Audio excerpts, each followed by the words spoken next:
Hello guys, welcome back to our channel Medico Gyan, the final stop for all your medical queries. I hope everyone is good and taking care of themselves. Please subscribe our channel if not done already and press the bell icon button to receive further notification.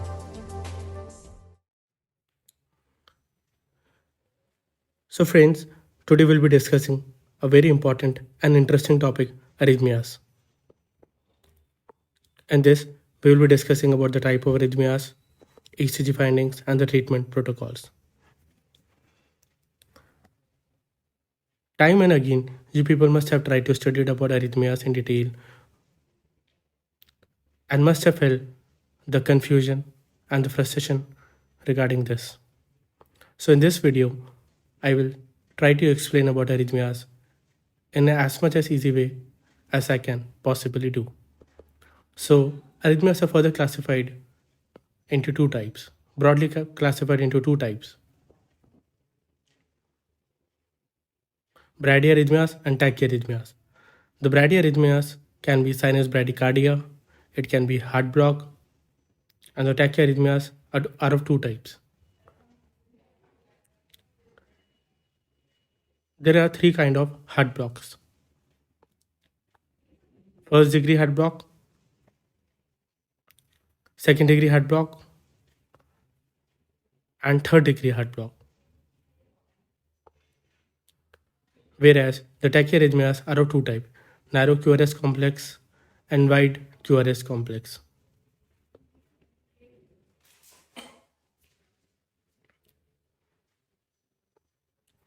So we will be discussing about sinus bradycardia first. In sinus bradycardia, there is a decrease in the automaticity of the SA node. There is decrease in the firing of the SA node. So the heart rate will be less than 60 beats per minute. The hallmark finding of sinus bradycardia is that each P wave is followed by a QRS complex.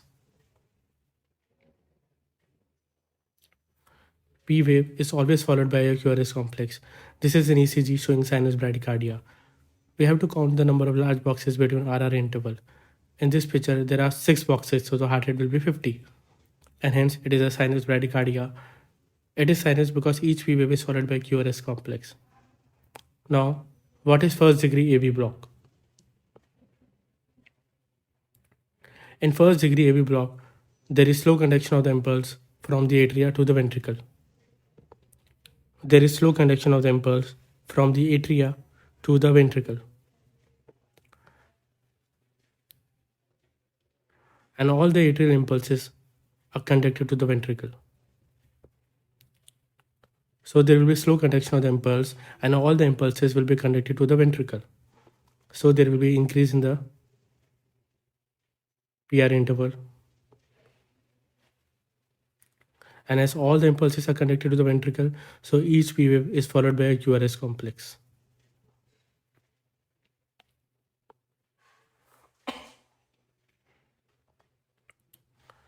This is an ECG of first degree AV block. You can see the PR interval is increased in this case, and each P wave is followed by a QRS complex. Now, what is second degree AV block? The second degree AV block are of two types, Mobitz type 1 block and Mobitz type 2 block.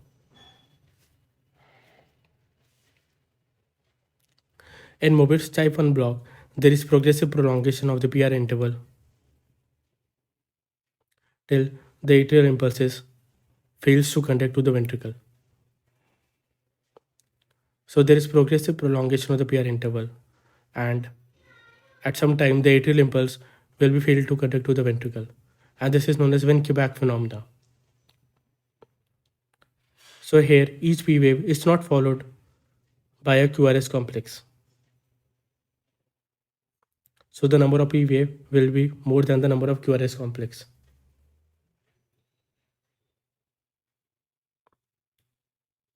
So the number of P wave will be more than the number of QRS complex. The heart rate will be irregular as there is progressive prolongation of the PR interval.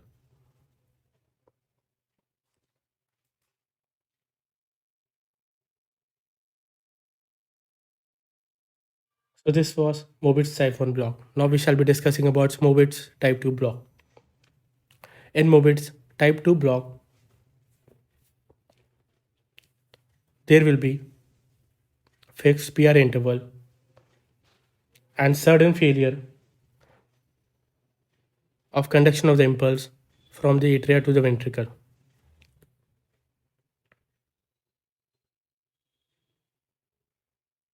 As there is a sudden failure, so the PR interval will be fixed. In this, the hallmark is each P wave is not followed by a QRS complex. But whenever QRS complex occurs, it is always preceded by a P wave. Always preceded by the P wave. So this is the hallmark finding. The PR interval will be fixed and the QRS complex will be normal.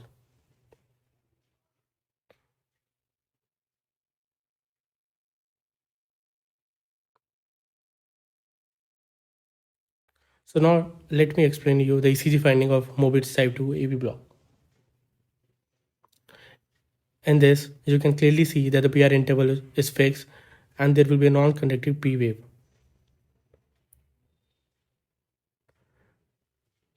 The P waves will be perfectly normal. As the block is below the AV node, generally in the Purkinje system, the QRS complex will be wide and the PR interval will be of the fixed duration. Now comes the third degree AV block. In the third degree AV block, what happens is there is complete failure of conduction of the impulse from the atria to the ventricle. It means the impulse will not be conducted from the atria to the ventricle, and hence there is development of the idioventricular rhythm. So there will be development of the idioventricular rhythm in these cases. In these cases, the Purkinje fibers will depolarize the ventricle at a rate of around 40 beats per minute. And there will be broad QRS complexes, and the QRS complexes will be independent of the P waves. So depolarization occurs in the Purkinje fibers, so the QRS complexes will be broad and it will be independent of the P wave as there is no synchronization between atria and the ventricle. The blue arrows are the P waves and the red arrows are the QRS complexes. In this, the atria and the ventricles beat independently. Now let's have a quick recall about all kind of blocks. First of all, we need to look at the lead 2. In the lead 2, we shall be seeing about the QRS complexes, whether the QRS complexes are normal or wide. The QRS complexes can be normal and it can be wide. If the QRS complexes are wide, it means it is a third degree AV block. So we have just ruled out the third degree AV block just by looking at the QRS complexes. Now, if the QRS complexes are normal, we shall be studying about the P waves, whether the P wave is absent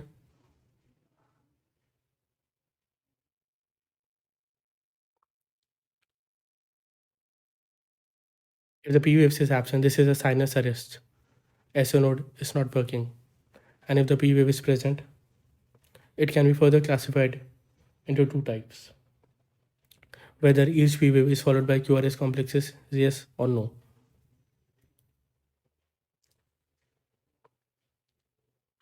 Whether the P wave is followed by QRS complexes, it can be yes or it can be no.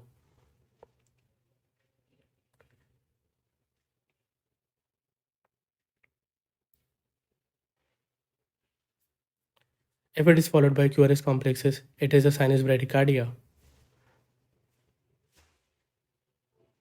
And first degree AV block. If it is no, it is Mobit's type 1 block and Mobit's type 2 block. And now, how will you differentiate between all these four? In sinus bradycardia, the PR interval will be normal. In first degree AV block, the PR interval will be increased. In Mobit's type 1 block, the PR interval will be variable. And Mobit's type 2 block, the PR interval will be fixed. So this is how you can differentiate between the various kind of block just by looking at the QRS complex in the lead 2.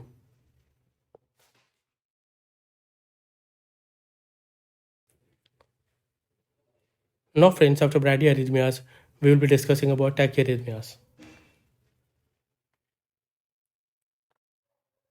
So tachyarrhythmias. The tachyarrhythmias are broadly classified into supraventricular and ventricular. It can be supraventricular or it can be ventricular. The supraventricular are above the bundle of hairs and ventricular occurs below the bundle of hairs. As it is occurring below the bundle of hairs, the QRS complexes will be wide and the QRS complexes will be narrow and supraventricular. The supraventricular can be at the level of SA node, at the level of the atria, and at the level of the AV node. SA node can be sinus tachycardia. At the level of atria, it can be atrial flutter, atrial tachycardia, and atrial fibrillation. At the level of AV node, it can be PSVT. And ventriculars are basically of ventricular flutter, ventricular tachycardia, and ventricular fibrillation.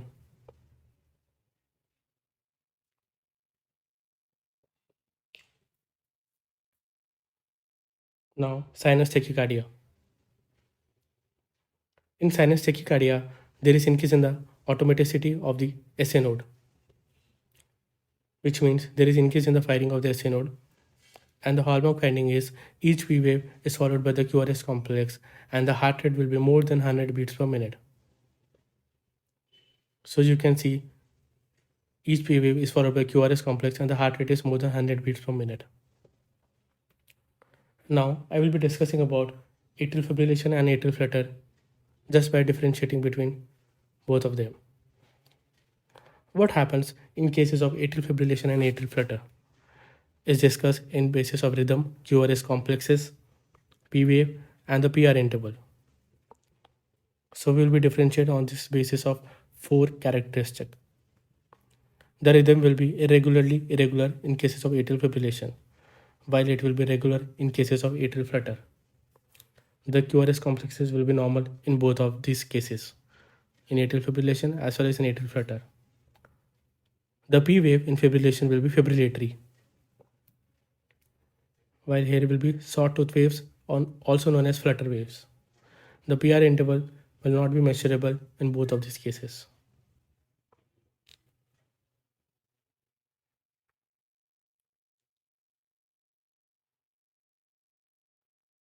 So now let's have a look at the ECG of atrial fibrillation and atrial flutter. So this is an ECG of atrial fibrillation. And this is an ECG showing atrial flutter. In atrial fibrillation, you can see that the RR interval is irregular. In atrial flutter, the RR interval is regular and you can see the sawtooth waves, also known as flutter waves. These are the fibrillatory waves.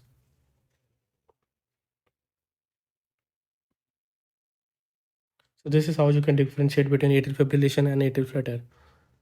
Now, I will be discussing about ventricular tachycardia and ventricular fibrillation on the basis of rhythm, QRS complexes, P wave, PR interval, and the rate. The rhythm will be regular in cases of ventricular tachycardia, while it will be irregular in cases of ventricular fibrillation. The QRS complexes will be wide and it will not be recognized in ventricular fibrillation. The P waves will not be seen in both of these cases. And also, the PR interval will be non-measurable in both ventricular tachycardia and fibrillation. The rate will be 180 to 190 beats per minute in tachycardia, and in fibrillation it will be more than 300 beats per minute, leading to irregular rhythm. Now, this is a ECG showing ventricular tachycardia, and this is an ECG showing ventricular fibrillation. Fibrillatory waves are seen, and in tachycardia, you can see it is a ECG showing monomorphic ventricular tachycardia. The rhythm will be regular in tachycardia, while it will be irregular in fibrillation.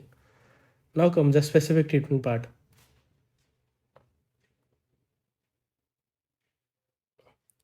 Of supraventricular tachycardia.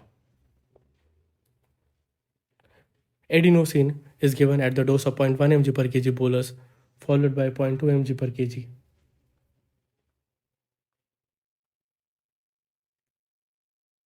If refractory. So this is the dose of adenosine, which is a drug of choice for PSVT. Verapamil is given also in a dose of 0.1 mg per kg bolus at the rate of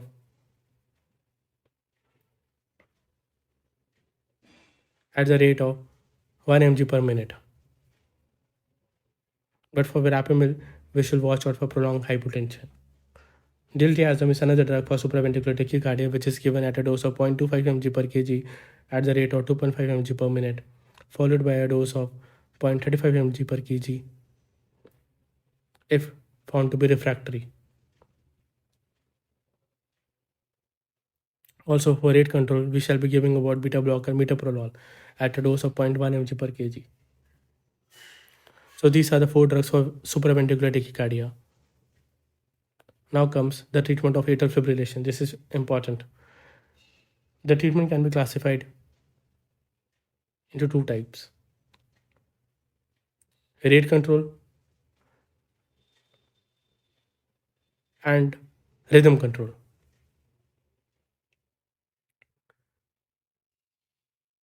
The rate control is done by drugs such as verapamil at a dose of 0.1 mg per kg at the rate of 1 mg per minute, and we should watch out for prolonged hypotension. Beta blockers such as esmolol at the dose of 0.5 mg per kg, followed by an infusion rate of 0.05 mg per kg per minute, and propranolol at a dose of 0.15 mg per kg. So this is the rate control part of atrial fibrillation. In atrial fibrillation, there is increased risk of thrombus, so anticoagulants are also given. Unfractionated heparin is given at a dose of 80 international units per kg, followed by an infusion dose of 18 international unit per kg. For rhythm control, we shall be doing about cardioversion. You can see the cardioversion is done, irregularly rhythm becomes regular. So DC cardioversion is done monophasic 200 joules and biphasic 100 joules.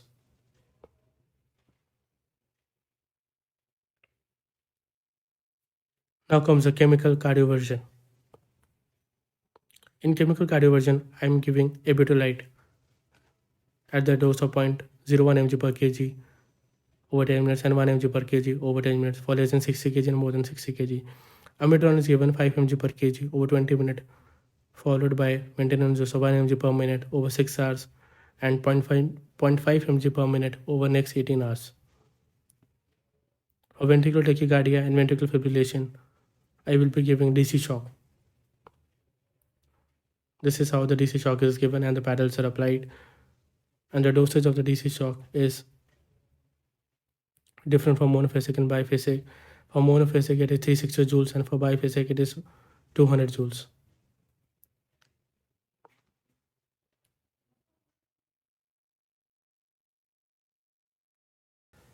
So friends, thank you for watching this video on arrhythmias. I hope everyone understood this lecture well.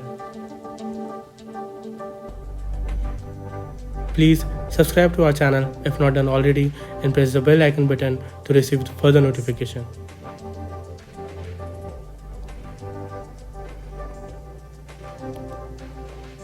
Also, please do follow us at www.medicogyan.com and stay tuned for my upcoming